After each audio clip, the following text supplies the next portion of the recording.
मुहतरम हाशमी साहब शहर के एक मशहूर और दौलतमंद ताजिर थे। हर साल ईद अल अज़ही पर वो सबसे बड़ा और महंगा बकरा खरीदते ताकि मोहल्ले वालों पर अपनी दौलत और शान व शौकत जाहिर कर सकें। इस साल भी वो बाजार गए और एक देवहैकल खूबसूरत सफ़ेद बकरा खरीदा। बकरे की कीमत सुनकर सब लोग हैरान रह गए। पूरे 2 लाख का। बाजार में शोर मच गया। हाशमी साहब ने फख्र से बकरे की रस्सी पकड़ी और घर ले आए। सारा मोहल्ला बकरे को देखने आता। बच्चे इसके गर्द जुमा होते और हाशमी साहब सीना तान कर कहते, ये होता है असली कुर्बानी का जज्बा। उनके घर में काम करने वाला मुलाजिम रहमान एक गरीब मगर ईमानदार इंसान था। वो पिछले कई महीनों से थोड़े थोड़े पैसे बचा रहा था ताकि इस साल अपनी पहली कुर्बानी कर सके। आखिरकार ईद से 2 दिन पहले वो बाजार गया और एक छोटा कमजोर सा बकरा खरीदा। बकरे को देखकर मोहल्ले के चंद बच्चे हंसने लगे। ये भी कोई बकरा है, ये तो बकरी लगता है।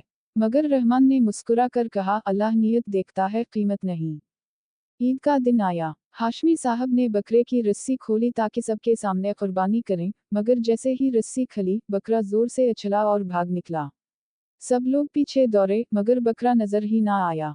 सारा दिन हाशमी साहब परेशान रहे, ना कोई कुर्बानी हुई, ना उनकी इज्जत बची। दूसरी तरफ रहमान ने सादगी से अपनी कुर्बानी की।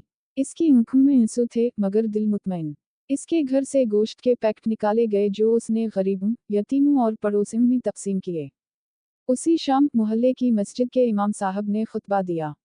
इन्होंने कहा, कुर्बानी सिर्फ जानवर काटने का नाम नहीं, बल्कि ये एक जज्बा है। हज़रत इब्राहीम अलैहिस्सलाम ने अपने बेटे के कुर्बानी का इरादा अल्लाह के हुक्म पर किया था, इस नीयत से कि अल्लाह का हुक्म सबसे बढ़कर है। असल कुर्बानी वो है जो खुलूस से की जाए, दिखावे से नहीं। सबकी नजरें झुक गईं। हाशमी साहब ने भी शर्मिंदगी से सर झुका लिया। अगले दिन वो रहमान के पास गए, उससे माफी मांगी और कहा, मुझे आज पता चला कि ईद का असल मतलब क्या है। रहमान ने मुस्कुरा कर जवाब दिया, हम सब इंसान हैं, सीखना ही असल कामयाबी है। इस दिन के बाद हाशमी साहब की सोच बदल गई। अगले साल इन्होंने सबसे छोटा जानवर खरीदा और सबसे ज्यादा गोश्त जरूरतमंदों में बांटा।